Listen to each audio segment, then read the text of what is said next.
హైవ్యూకొచ్చినోళ్ళందరికి నమస్తే and welcome to another episode of what went wrong. నాకు ఇంకా గుర్తు కొన్ని ఇయర్స్ బ్యాక్ పెళ్లి సందడి మూవీ వచ్చినప్పుడు సోషల్ మీడియా అంతా ఎక్కడ లేని బజ్, అందరి నోట ట్రెండ్ అయిన మాట శ్రీలీల బాగుందంట, బాగా చేసిందంట, ఎట్సెట్రా ఎట్సెట్రా. మా ఫ్రెండ్స్ బ్యాచ్ అయితే చాలా మంది ఆమె కోసమే సినిమాకి వెళ్ళారు. అసలు ఆ సినిమాకి హౌస్ఫుల్ బోట్స్ పడతాయి అనుకోలే, బట్ శ్రీలీల జనరేట్ చేసిన బజ్ వల్ల అది కూడా సాధ్యమైంది. ఆఫ్టర్ షార్ట్ టైం ధమాకా వచ్చింది. ధమాకా సాంగ్స్ అయితే సూపర్ హిట్ అయ్యాయి. ఇక్కడ కూడా మెయిన్ హైలైట్ వీడియో సాంగ్స్ లో శ్రీలీల డాన్సే. She looked so good and so at ease. TFI లో అప్పటిదాకా ఫామ్ లో ఉన్న trio like Kajal, Sam and Tamannaah career final stages కి వచ్చేసారు. ఇంకా ఈ టైంలో శ్రీలీల ఎంట్రీ రావడంతో నెక్స్ట్ బిగ్ థింగ్ ఈమెనే అనుకున్నారు అందరూ. కట్ చేస్తే 5 years later Sreeleela is one of the most trolled actress right now. TFI అనే కాదు, తమిళ్లో కూడా ఈ ట్రోల్స్ ఎస్కేప్ అవ్వలేకపోయారు. అసలు మోస్ట్ హైప్డ్ న్యూ యాక్ట్రెస్ నుండి మోస్ట్ ట్రోల్డ్ ఎలా అయ్యారు? టాలెంట్ ఉంది కానీ ఎందుకు ఫెయిల్ అయ్యారు? What went wrong with Sreeleela career లో ఇష్యూస్ మొత్తాన్ని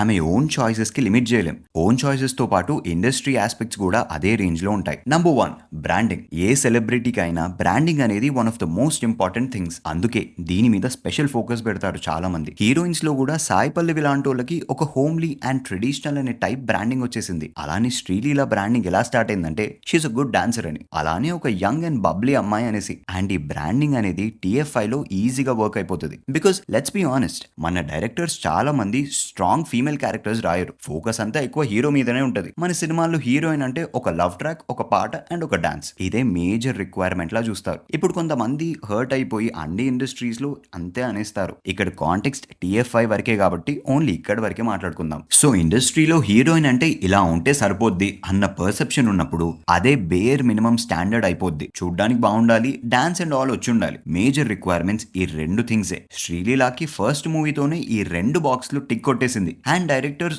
రోల్స్ రాయడం కూడా ఆమె డాన్స్ ని హైలైట్ చేస్తూ ఉండేలానే ఎక్కువ ప్రెజెంట్ చేశారు కానీ ఆమె యాక్టింగ్ సైడ్ ఎక్స్ప్లోర్ చేయలేదు. ఇప్పుడు మీరు అనొచ్చు Sreeleela is not good actor అని. పాయింట్ అది కాదు. కెరియర్ స్టార్టింగ్ నుండే ఎంతమంది గుడ్ యాక్టర్స్ అయ్యారు చెప్పండి? Most of our favourite heroes early movies లో సరిగా యాక్ట్ చేయలేదు. ఒక 3-4 మూవీస్ పడి అలానే ఒక మంచి డైరెక్టర్ చేతిలో పడ్డాకే వాళ్ళలో టాలెంట్ బయటకు వచ్చింది. హీరోయిన్స్ విషయంలో అది చాలా రేర్ గా జరుగుద్ది. బికాస్ ఫోకస్ చేసే డైరెక్టర్సే తక్కువ కదా. సాయి పల్లవి లాంటి వాళ్ళకి కొంచెం ఈజియర్, ఎందుకంటే ఆమె చూస్ చేసుకునే రోల్స్ చాలా సెలెక్టివ్ ఉంటాయి. అండ్ అలాంటి రోల్స్ రాసే డైరెక్టర్స్ కూడా తక్కువ ఉంటారు. సో ఆబ్వియస్లీ ఆమె ఫస్ట్ చాయిస్ అయిపోద్ది అలాంటి స్క్రిప్ట్స్ కి. మెయిన్ స్ట్రీమ్ అయినా కూడా it's not exactly commercial main stream అన్నట్టు ఉంటాయి ఆమె రోల్స్. బట్ వేరే హీరోయిన్స్ చాలా మందికి ఆప్షన్ రాదు. First commercial flower pot type roles చేశాకే ఛాన్స్ దొరికినప్పుడు షిఫ్ట్ కొట్టేయాలి. ఆర్ ఈ నార్మల్ హీరోయిన్ రోల్స్ చేసుకుంటూ కెరియర్ ఉన్న నాళ్ళు చిల్ అయిపోవాలి. ఈ రెండే ఆప్షన్స్. సమంత అయితే ఫస్ట్ ఆప్షన్ కి బెస్ట్ ఎగ్జాంపుల్. కమర్షియల్ సినిమాలు చేస్తూనే కొంచెం యాక్టింగ్ కి స్కోప్ ఉన్న రోల్స్ రాగానే క్యాష్ చేసుకున్నారు. ఆ రోల్స్ సక్సీడ్ అయ్యేసరికి ఒక రిపుల్ ఎఫెక్ట్ లా ఇంకా బెటర్ రోల్స్ వచ్చాయి. అలానే తమన్నా కూడా ఫస్ట్ కమర్షియల్ ఉన్నా కూడా కెరియర్ లేటర్ పార్ట్ లో యాక్టింగ్ ఓరియంటెడ్ రోల్స్ కి షిఫ్ట్ అయ్యి సక్సీడ్ అయ్యారు. ఇక్కడ కామన్ థింగ్ ఇస్ వీళ్ళకి మంచిగా ట్రీట్ చేసే డైరెక్టర్స్ దొరికారు. శ్రీలీలకి ఆ ఆప్షనే లేదు. ఇప్పటిదాకా ఆమె రోల్స్ అన్ని commercial flower pot roles and proper గా మోల్డ్ చేసే దానికన్నా ఎలానో లిమిటెడ్ రోలే కాబట్టి శ్రీలీల బ్రాండ్ తో మన మూవీని ఎలా హైప్ చేసుకోవచ్చు అనే దారిలోనే వెళ్లారు చాలా మంది. సో శ్రీలీల ఇంప్రూవ్ అవ్వడానికి కూడా ఎక్కడ ఛాన్స్ దొరకలేదు. ఆమె డాన్సర్ అనే ఒక్క పాయింటే ఆమె ఎంటైర్ బ్రాండింగ్ అయిపోయింది. అండ్ అందరూ దాని మీదనే ఎక్కువ ఫోకస్ చేశారు. Number 2, career choices. ఇందాక పాయింట్ కి సెగ్వేలానే మాట్లాడుకుందాం. యాజ్ అ హీరోయిన్ ఇండస్ట్రీలో you'll have very few options. అయితే ఒక స్పెసిఫిక్ నీష్ టైప్ రోల్స్ చేసుకుంటూ వాటికే స్టిక్ అవ్వడం, లేదా కమర్షియల్ రొటీన్ రోల్స్ చేసుకుంటూ కెరియర్ లో చిల్ అవ్వడం. కానీ ఈ డెసిషన్ ని ఇన్ఫ్లుయెన్స్ చేసే ఆస్పెక్ట్ అంటే అది కెరియర్ లాంగివిటీ. ఒక హీరో కెరియర్ తీసుకుందాం. వాళ్ళు 20s లో ఉన్నప్పుడు డెబ్యూ చేసినా కూడా 60s వచ్చేదాకా సినిమాలు చేసుకోవచ్చు. అండ్ హీరోస్ కున్న అడ్వాంటేజ్ ఏంటంటే వాళ్ళు సిమిలర్ కమర్షియల్ రోల్స్ చేసుకుంటూ ఉండేయచ్చు ఎంత ఏజ్ వచ్చినా కూడా. సమ్హౌ ఆడియన్స్ యాక్సెప్ట్ చేస్తారు.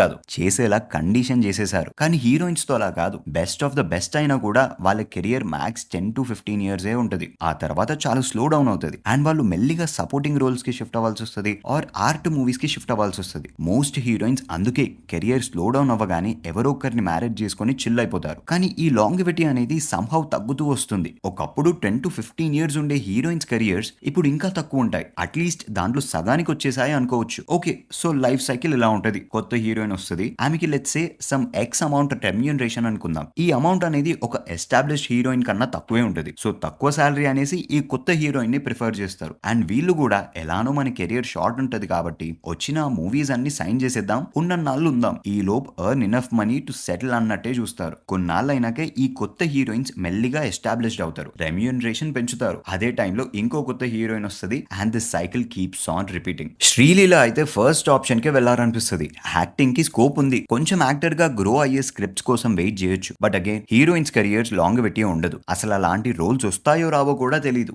దానికన్నా దీపం ఉన్నప్పుడే ఇల్లు చక్కబెట్టుకుందాం అనేసి చాలా కమర్షియల్ మూవీస్ సైన్ చేశారు. ఈ మూవీస్ అన్నిట్లో శ్రీలీల రోల్స్ చూడండి, ఒక్క భగవంత్ కేసరి అండ్ పరాశక్తి తప్పితే ధమాకా నుండి ఇప్పటిదాకా ప్రతి మూవీలో రొటీన్ తెలుగు హీరోయిన్ కి ఇచ్చే రోలే ఉంటది. And she willingly choose to act in those roles because why not. ఆమెకి ఎలానో డాన్సర్ అనే బ్రాండ్ వచ్చింది, డైరెక్టర్స్ అలానే చూస్తున్నారు. సో అదే బ్రాండ్ ఆమె ఓన్ చేసుకోవడం స్టార్ట్ చేశారు.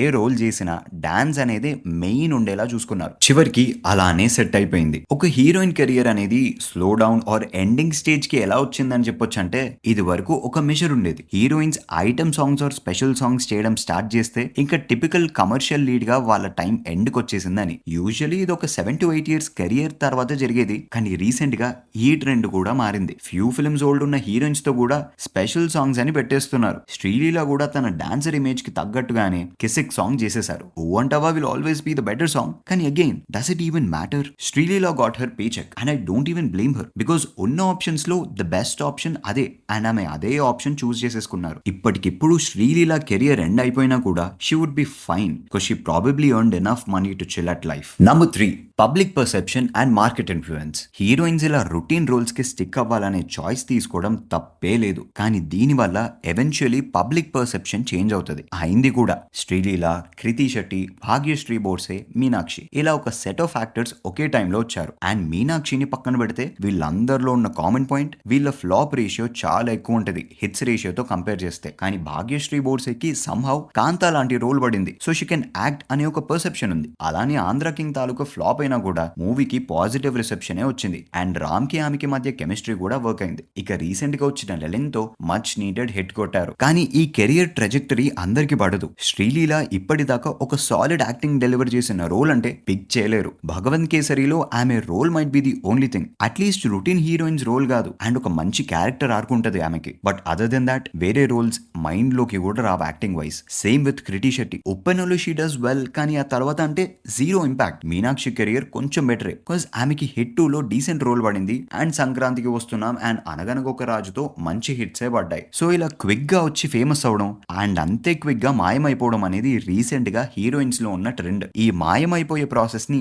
ఎంత డీలే చేసుకుంటారనేది వాళ్ళ స్కిల్ అండ్ అదృష్టం. ఇక్కడే different perceptions change their market. ఇప్పుడు శ్రీలీల చేసిన మూవీస్ లో చాలా వరకు ఏజ్ గ్యాప్ కాస్టింగ్ ఉంటది. అగైన్ ఇది రైట్ ఆర్ రాంగ్ అనేది ఇక్కడ డిస్కస్ చేయట్లేదు. జస్ట్ దట్ పబ్లిక్ పర్సెప్షన్ లో సబ్ కాన్షియస్ గా ఆ ఫీలింగ్ వచ్చేస్తుంది. Sreeleela is too young and heroes are much older. So subconscious గా ఆడ్ గా ఉంది పేరింగ్ అనే ఫీలింగ్ ఉంటుంది. యాక్చువల్లీ రీసెంట్ ఫిల్మ్స్ లో మన సీనియర్స్ కూడా చేంజ్ అవుతున్నారు. కొంచెం ఏజ్ గ్యాప్ అప్రోప్రియేట్ కాస్టింగ్ ఉండేలానే చూసుకుంటున్నారు. But again the point is, ఒక హీరోయిన్ కి పాపులారిటీ రావాలంటే ఒక మంచి పేరింగ్ పడాలి. కాజల్ కి ప్రభాస్, రామ్ చరణ్, ఎన్టీఆర్ తో మంచి మూవీస్ పడ్డాయి. శామ్ కి ఏం మాయ చేసావే, మహేష్ బాబు, పీకే, అల్లు అర్జున్, ఎన్టీఆర్ తో మంచి మూవీస్ పడ్డాయి. తమన్నాకి కూడా డీసెంట్ కాంబో ఉన్న మూవీసే పడ్డాయి ఈ హీరోస్ తో. ఇప్పుడు మనం ఆ సినిమా పేరు చెప్పగానే అట్లీస్ట్ ఈ హీరోయిన్స్ మైండ్ లోకి వస్తారు. ఎందుకంటే అప్పట్లో రైటర్స్ కొంచెం కేర్ తీసుకునే వాళ్ళు. లవ్ ట్రాక్ మీద హీరోయిన్ కి కొంచెమైన పర్సనాలిటీ ఉండేది. లవ్ ట్రాక్ వర్క్ అవుతే ఆటోమేటిక్ గా సాంగ్స్ అనేవి ఇంకా ఎన్హాన్స్ అవుతాయి. సాంగ్స్ వర్క్ అవుతే ఇంకా ఎక్కువ రోజులు పబ్లిక్ మెమరీలో ఉంటారు అండ్ పాజిటివ్ పర్సెప్షన్ ఉంటుంది. ఇది ఒక లూప్. కానీ పాన్ ఇండియా మూవీస్ ట్రెండ్ వలన ఈ హీరోయిన్స్ రోల్స్ మీద ఫోకస్ చాలా తగ్గింది. ఒకవేళ నార్మల్ కమర్షియల్ మూవీస్ లా ట్రై చేసినా కూడా రోల్స్ సరిగ్గా రాయట్లేదు అండ్ మ్యూజిక్ కూడా హిట్ ఆర్ మిస్ లానే ఉంటుంది. శ్రీలీల టాప్ సాంగ్స్ అనగానే మనకు గుర్తొచ్చేవి కూర్చీ సాంగ్, ధమాకాలో సాంగ్స్. ఆ తర్వాత ఒక పాజ్ వస్తుంది మనకి. ప్రీవియస్ జనరేషన్ హీరోయిన్స్ అలా కాదు. ప్రతి మూవీలో 1-2 హిట్ సాంగ్స్ ఖచ్చితంగా పడేవి. సో ఒక కనెక్ట్ వచ్చేది పబ్లిక్ తో. ఈ రీజన్స్ వలన పబ్లిక్ పర్సెప్షన్ మారింది. హీరోయిన్స్ తో కనెక్ట్ పోయింది. ఏదో గ్లామర్ రోల్ ఉంటుంది, ఏదో ఒక సాంగ్ కి డాన్స్ చేసి వెళ్ళిపోతారు అంతే అనేసి లైట్ తీసుకోవడం స్టార్ట్ చేశారు. ఇలా డైరెక్టర్స్ లైట్ తీసుకొని పబ్లిక్ కూడా లైట్ తీసుకుంటే ఇంకో ఆప్షన్ ఏముంటది. కానీ ఐరానికలీ సేమ్ పబ్లిక్ హీరోయిన్స్ ని క్రిటిసైజ్ కూడా చేస్తారు, సరిగ్గా యాక్ట్ చేయలేదని, అది చేయలే ఇది చేయలే అని. బట్ ఇది వరకు రైటింగ్ లో ఉన్న క్వాలిటీ, డైరెక్టర్స్ లో ఉన్న క్వాలిటీ ఇప్పుడు ఉందా అని క్వశ్చన్ కి ఆన్సర్ తెలుసుకుంటే ఈ ఇష్యూ మచ్ డీపర్ అని అర్థమవుతుంది. కానీ ఈ సోషల్ మీడియా ఏజ్ లో అంత ఓపిక ఎవ్వడికి లేదు. ఒక ట్రోల్ పడిందంటే అందరూ సిమిలర్ వేస్తారు, అదొక ట్రెండ్ అయిపోద్ది. ఒక పాయింట్ తర్వాత అదే ఇంకా పబ్లిక్ పర్సెప్షన్ అయిపోద్ది. It's very hard to escape this. The last aspect, new markets. Sreeleela recent choices చూస్తే she's trying movies in Tamil and Bollywood. కానీ ఐ డోంట్ థింక్ ఇవి కూడా సక్సెస్ అవుతాయని. బికాస్ రీజన్ ఒక్కటే, ప్రాజెక్ట్ ఎక్సైటింగ్ గా ఉంటే ఓకే చెప్పేస్తున్నారు, ఆమెకి ఆ రోల్ సరిపోతుందా లేదా చూసుకోవట్లేదు. Parasakthi was actually a better role, కానీ somehow Sreeleela couldn't do justice to that role అనే అనిపించింది. ఇన్ఫాక్ట్ మూవీ రిలీజ్ అయినప్పుడు చాలా ట్రోల్స్ కూడా పడ్డాయి, కానీ మూవీ ఫ్లాప్ అవడం వల్ల అందరు లైట్ తీసుకున్నారనుకోండి. బాలీవుడ్ లో ఆషికి 3 అండ్ వరుణ్ ధవన్ తో ఏదో మూవీ చేస్తున్నారు. ఆషికి 3 మోహిత్ సూరి డైరెక్ట్ చేయట్లేదు, సో హిట్ అయ్యే ఛాన్సెస్ తక్కువే. ప్లస్ సయ్యారా ఆల్రెడీ హిట్ అయిపోయింది, మళ్ళీ అలాంటి స్టోరీ అంటే ఆడియన్స్ కి కూడా ఇంట్రెస్ట్ రాకపోవచ్చు. ఇంకా వరుణ్ ధవన్ గురించి స్పెషల్ గా చెప్పక్కర్లేదు అనుకుంటగా. ఎందుకు చేస్తున్నారో ఏం చేస్తున్నారో కూడా తెలియకుండా ఏవేవో సినిమాలు తీస్తున్నారు. కానీ it doesn't matter to Sreeleela, because ఇందాక చెప్పా కదా హీరోయిన్స్ లైఫ్ సైకిల్ అని. ఇప్పుడు బాలీవుడ్ అండ్ తమిళ్ మార్కెట్స్ లో Sreeleela is the new one. తక్కువ remuneration compare to established Bollywood heroine, అందుకే ఈమెకి ఛాన్సెస్ వస్తాయి. మళ్ళీ కొన్ని ఇయర్స్ తర్వాత అలా అన్ని మూవీస్ రౌండ్ కొట్టేశాక వేరే కొత్త వాళ్ళు వస్తారు, అండ్ అక్కడ కూడా కెరీర్ ఎండ్ అవుతుంది. But again it doesn't matter because she knows about all of this. ఆమె సెల్ఫ్ అవేర్ ఉండే ఈ చాయిసెస్ తీసుకున్నారు. Even though as an audience మనకి డిసప్పాయింటింగ్ ఉండొచ్చు, బట్ కన్సిడర్ దిస్, ఎంతమంది నెపో కిడ్స్ వస్తున్నారు. హీరోయిన్స్ లోనే చాలా మంది నెపో బేబీస్ వచ్చేసారు. వాళ్ళకి యాక్టింగ్ రాదు, అయినా కూడా ఇయర్ కి ఒక మూవీ దింపేస్తూ ఉంటారు. అవి ఫ్లాప్స్ అవుతూనే ఉంటాయి. వాళ్ళతో కంపేర్ చేసుకుంటే శ్రీలీల చాలా బెటరే. అట్లీస్ట్ మధ్య మధ్యలో అయినా యాక్టింగ్ ఉన్న రోల్స్ కోసం ట్రై చేశారు. కానీ ఎలా చూసుకున్నా ఈ మార్కెట్ ఎక్స్పాన్షన్ కూడా మనీ కోసమే గానీ హిట్స్ కోసం అండ్ మెమరబుల్ రోల్స్ కోసం అయితే అస్సలు కాదు. సో అసలు మనీయే ప్రైమరీ ఫోకస్ గా పెట్టుకొని ప్రాజెక్ట్స్ చూస్ చేసుకుంటున్నప్పుడు can we really blame an actress?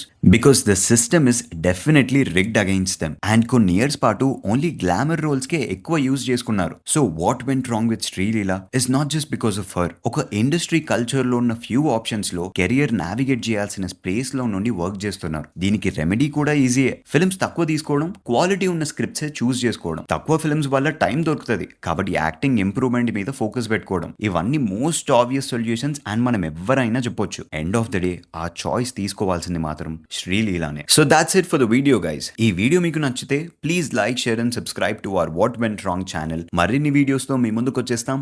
Until then keep watching thy view.